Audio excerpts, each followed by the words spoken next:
Мен Салтанат Серікбековна 5 Ә сыныбында жетекшілік етуімде рухани адамгершілік бағытқа аса мән беремін. Сондағы мақсатым оқушы бойында адамзаттық құндылықтар, рухани адамгершілік және этикалық ұстанымдар, моральдық көзқарастарын қалыптастыру.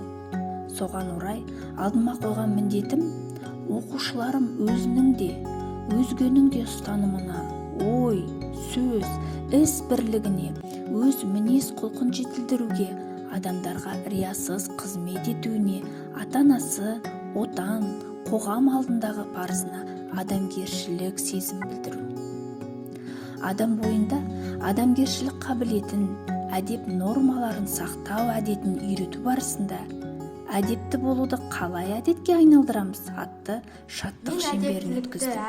Әдетке айналдыру үшін үлкендерді сыйлауым керек. Мен әдепті әдептілікке айналдыру үшін сыпайы сөйлеуім керек. Өткіздім. Рухани адамгершілік қасиеттерді оқушы бойына тереңірек қалыптастыру үшін сынып ішінде сыйластыққа себеп көп, қоғамдық орындардағы этикет, сөйлеу мәдениеті, ел мәдениеті атты тәрбие сағаттарын жүргіздім. Менің ойымша, әр жетекші өз сыныбының жасына орай сол заман ағымда өзін ұстау керек. Сол себепті инновациялық әдіс баскетбол әдісі арқылы оқушылар жаттап келген рухани құндылықтар тақырыбындағы мақал-мәтелдер сайысын өткіздім. Тәрбиелі адам тағалы атпен тең. Жақсылық еккен алғыс орады.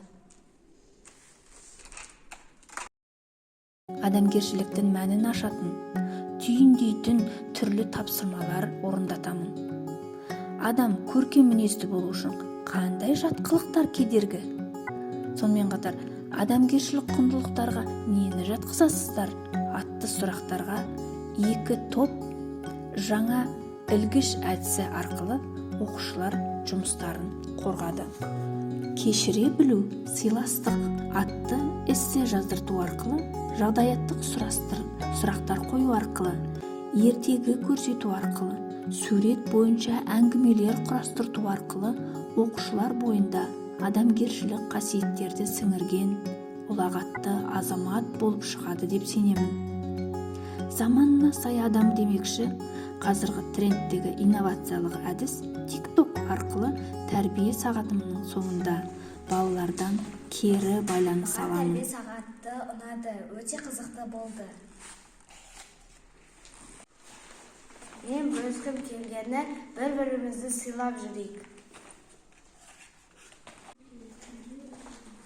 Менің айтар ойым, адам мейірімді болса, оған бәрі де кіреді. Әдепті бала, арлы бала деп қазақ халқы ұрпағын бесігінен жақсы әдеттерге баулып, әдепті болуға тәрбиелеген. Қоғамдық ортада өзін дұрыс ұстай білуге үйреткен. Себебі адамгершілік сезімнің өзі әдептен басталады. Адамның жеке басындағы тұлғалық қасиеттерін де әдет жетілдіреді. Адамгершілік рухани тәрбиені ұстана отырып, мен тәрбие жүйесіне тек қарттар күнінде ғана емес, айына 1 рет зейнет жасындағы ата-әжелеріміздің үйіне сыныппен барып көңіл бөлсек деймін. Ешкімге кедергі жасамайын деп, күні бойы теледидар алдында отырған ата-әжелерімізге күйбең тіршілікте назар аударуды ұмытып кетеміз. Ал егер арнайы қадірлеп ата-әжелерімізге барсақ, өткен өмірінен ғибратты әңгіме айтып бір марқайып қалар еді. Өйткені олардың өмір жолы бүгінгі ұрпаққа табылмас қазына. Біз ата-әжелеріміз алдында қарыздармыз, ал қарызымызды тек мейірім құрмет арқылы ғана қайтара аламыз. Адамгершілік адамның рухани арқауы демекші. Сыныбымнан рухани бай, әділ, шыншыл, мейірімді, кешірімді, қанағатшыл, ақылды балалар тәрбиелеп шығуға тырысамын.